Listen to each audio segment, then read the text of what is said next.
किया जाए। राष्ट्रीय लोकदल के नेशनल जनरल सेक्रेटरी और प्रवक्ता हैं दुबे जी, आपका स्वागत। आप क्या चाहते हैं, वन नेशन वन इलेक्शन या वन नेशन मेनी इलेक्शन?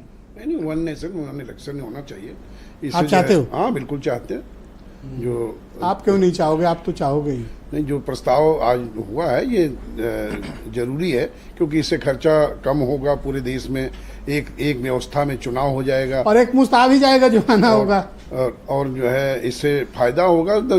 और उसमें कोई यही थोड़े है कि इनकी सरकारें ही हैं। विपक्ष के लोग चिंतित हो रहे हैं। सरकारें तो जो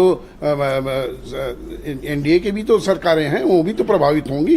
लेकिन अब नियम तो लागू करना ही पड़ेगा, और जो देश हित में हो वो लागू होना चाहिए। देश हित यही है। अच्छा, मान लो एक सेकंड के लिए, अब जो करने जा 2019 में यानी 2029 में अगर ये लागू हुआ तो 27 में तो यूपी में चुनाव होगा, नई सरकार का गठन होगा, कोई भी आए उसके हिस्से तो 2 ही साल आएगा।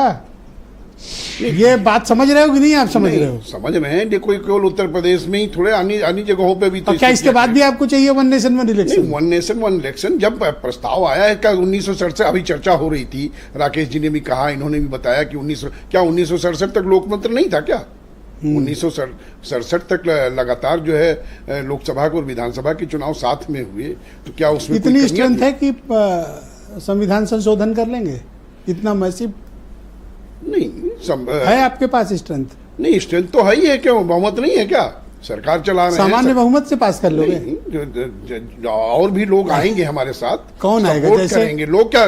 देश हित में कांग्रेस आएगी, सपा आएगी, कौन आएगा? देश हित में कोई चीज हो रही है तो कुछ लोग जुड़ेंगे। ऐसा एक बहन जी के सपोर्ट के अलावा किसका सपोर्ट लाए, नाम बताओ। सारे लोग जो है वही खिलाफ ही हैं क्या विपक्ष के? भाई, इनको तो विरोध करना है, इनको तो ये कहना है कि साहब ये जो है ध्यान बटाने के लिए कर रहे हैं। भाई, ये तो दूसरी तरफ जा रहे हैं। हम लोग तो जो है देश हित में ये फैसला किया जा रहा है, और देश हित में कोई भी फैसला हो तो मैं समझता हूँ कि सारे लोगों को। आपने एक बार भी दुबे मांग नहीं की कि उत्तर प्रदेश में जून से 10 एमएलए की सीट खाली पड़ी है, चुनाव नहीं हो रहा है, सितंबर पूरा होने वाला है। आपने तो एक बार भी नहीं कहा कि भाई इलेक्शन कराओ?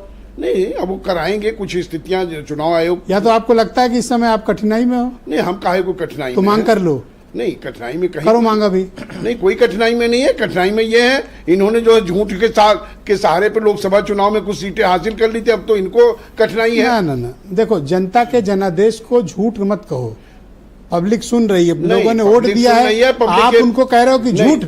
जनता को झूठा बता रहे हो? नहीं, आप ये बताइए कि संविधान खतरे में है, आरक्षण खतरे में है। कहाँ संविधान पे खतरा हो गया, कहाँ आरक्षण पे खतरा हो गया? उत्तर प्रदेश की जनता। वो तो लल्लू सिंह की बात पूरी नहीं हुई 400 वाली, नहीं, वरना तो अभी तो आपको समझ में आ जाता। ये जो मंत्री बने बैठे हो ना, एक भी नहीं बनते। नहीं, वो किसी व्यक्ति ने किसी ने कह दिया, वो उन्होंने समीक्षा भी की है। उसकी समीक्षा अगर उस समय हो गई होती तो ये स्थितियां भी नहीं होती। तो आप क्या चाहते हो, लल्लू सिंह पे कार्रवाई हो जाए? आप क्या चाहते हो, लल्लू सिंह पे कार्रवाई हो?